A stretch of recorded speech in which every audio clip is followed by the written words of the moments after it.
নমস্কার বন্ধু, আমার চ্যানেলে সকলকে জানাচ্ছি স্বাগতম। আজকের ব্লগটা আরম্ভ করছি আমি এখান থেকে। বাজে এখন সকালে 7:35, ভাতটা বসিয়ে দিয়েছি। সঙ্গে আজকে পড়া ছিল, দিয়ে চলে এসেছি। ওর আজকে 6:30 থেকেই পড়া ছিল, 8:30টার সময় ছুটি হবে। এদিকে এই যে কালকে এনেছে এই যে কড়াইশুঁটির শাক, এটা আলু বেগুন দিয়ে চচ্চড়ি হবে। বেগুন আছে, আলু বেগুন দিয়ে চচ্চড়ি হবে, আর সয়াবিন তরকারি হবে, আর একটুখানি যদি ডাল হয়তো হবে। ডালটা অপশনাল, দেখা যাক কী হচ্ছে। আমি এদিকে এই যে মশলা বাটবো বলে সব নিয়ে নিয়েছি, মশলাগুলো বেটে আনি। শাক চচ্চড়ির জন্য জিরে, আদা, সর্ষে, মৌরি সব একসাথে বেটে দেবো। আর সয়াবিনের তরকারি যেটা যেরকম বাটা হয় সেরকম বাটবো। আজ শুনুকে রাখতে হয়নি, ও নিজের থেকেই উঠে পড়েছে। আমি উঠেছি তখন প্রায় ওই 4:45 নাগাদ উঠেছি। শুনুও উঠে পড়েছে 5:15-তে, ও নিজে থেকেই উঠে পড়েছে, ওকে রাখতে হয়নি। যাই হোক, নিজে থেকে উঠে পড়েছে, বলছে সব কিছু মানে সময়ের মধ্যে সব কিছু কাজগুলো গুছানো হয়ে গেছে। চলুন তাহলে এবার মশলাটা বেটে নিই। এই যে মশলা এদিকে বাটা হয়ে গেছে আমার, ভাতটা এদিকে ফুটে গেছে, সয়াবিনটা এই যে জলে ভিজিয়ে দিয়েছিলাম, এবার ধুয়ে নেবো ভালোভাবে। আর এই যে মা এদিকে পুজো করছে, আমাদের ওই মা লক্ষ্মী আজকে মানে উদযাপন হবে আর কি। আবার এখন 1 বছর, আবার সামনের বছর অজ্ঞান মাসে ধুনো দিয়েছে, সারা ঘর একদম ধোঁয়া ধোঁয়া। ভাতটা হয়ে গেছে, নামিয়ে রেখে নিয়েছি। এদিকে এই যে তরকারিটা রান্না করে বলে ফোড়নে দিয়ে দিলাম একটুখানি জোয়ান, গোটা জিরে, শুকনো লঙ্কা, তেজপাতা আর পেঁয়াজ কুচি সব দিয়ে দিয়েছি। এদিকে সয়াবিনটা আমার ভাজা হয়ে গেছে, আলুটা এই যে একসাথেই দিয়ে দেবো। একটুখানি পেঁয়াজটা হালকা ব্রাউন হয়ে গেলে আলুটা দিয়ে দেবো।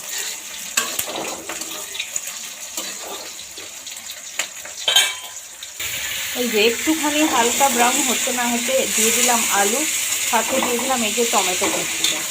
আলু ভাজার সাথে সাথে টমেটো কুচিটাও এখানে ভালোভাবে সেদ্ধ হয়ে যাবে। এবার দিয়ে দেবো পরিমাণ মতন লবণ, হলুদ, লঙ্কাগুলো সব একসাথে দিয়ে দেবো।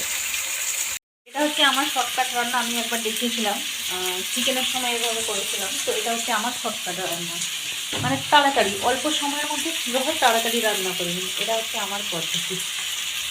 তরকারি কালার টেস্ট সব কিছু একই থাকবে, যে অনেকে হয়তো পারবেন মশলার কাঁচা গন্ধ থাকবে না, একদমই না, এটা ভুল ধারণা। একবার এভাবেই রান্না করে দেবেন, একদম পারফেক্ট হবে।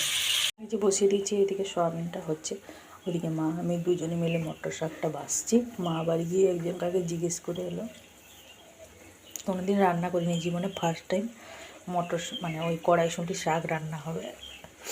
কাকা কিনে এনেছে কালকে, ঠিক জানি না কীভাবে কী রান্না হয়। সবাই তো বলছে চচ্চড়ি হয়, শাক ভাজা হয়, আমরা চচ্চড়ি করবো ভাবছি।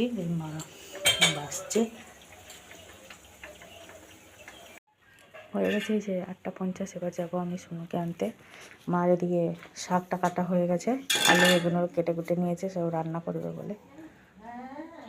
এবার আমি যাব, আমিও রেডি হয়ে গেছি।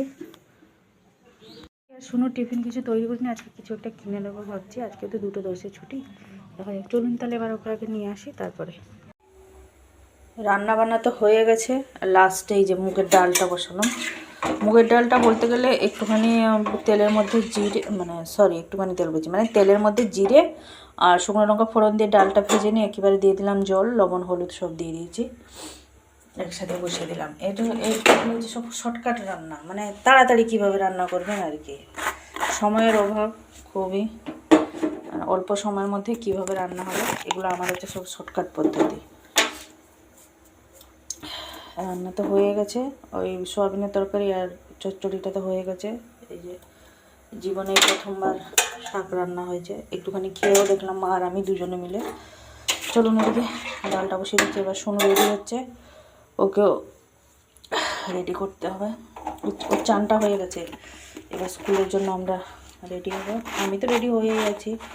শোনো আজকে তো ওদের 2:10 ছুটি, বাজে এখন 12:22 মতন। সোনুকে স্কুল থেকে ছেড়ে এসে অনেকখানি কাজগুলো হলো, অনেকখানি কাজ মানে টুকিটাকি সব কাপড় জামাগুলো ছিল সেগুলো সব কাচলাম।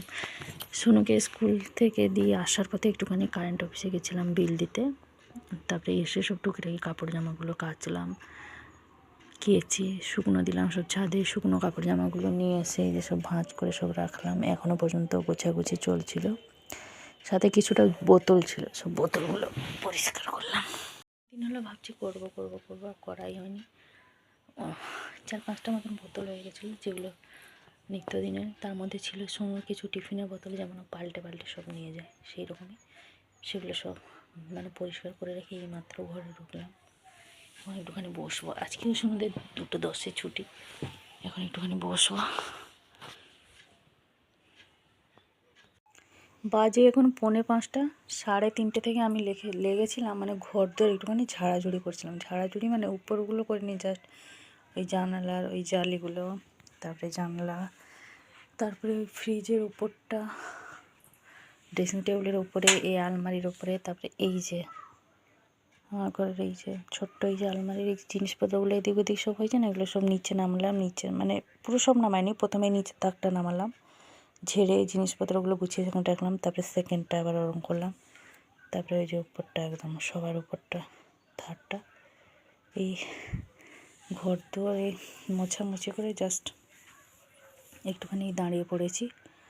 4:45 বাজে, একটুখানি 5-10 মিনিট মতন বসবো, তারপরে সন্ধ্যের কাজ আরম্ভ করবো আর করে হয়ে ওঠেনি, মানে সময়ের অভাবের জন্য হচ্ছে না। আজ করবো, কাল করবো, পর্দাটা দিয়ে রেখেছি। এদিকে লক্ষ্মী পুজো যে হয়েছিল, শোনো এখানে বসে কার্টুন দেখছে। কি কার্টুন? টিন টাইটেন্স গো। সন্ধ্যা বাজে 10 মিনিট বসি, তারপরে ঘর ভিতরে ঝাঁট দেওয়া হয়ে গেছে। সন্ধে দেওয়ার সমস্ত কাজ কমপ্লিট। চলে এসেছিলাম রান্নাঘরে, রুটিটা হয়ে গেছে। আর সবাইকে চাটা দিয়ে দিলাম গরম করে। সসপ্যানগুলো নিচে নামিয়ে নিয়েছি মাজবো বলে, এই যে দেখুন।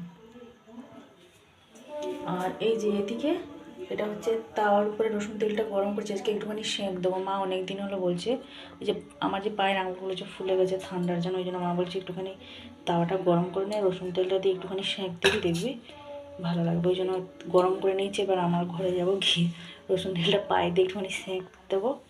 সেঁক দেওয়ার পরে মজাটা করে নেব। তাওয়াটাও গরম, তেলটাও গরম। চলুন, কথা বলতে বলতে আবার ঠান্ডা হয়ে গেলে আর বেকার শুধু গরম করে, জানেন।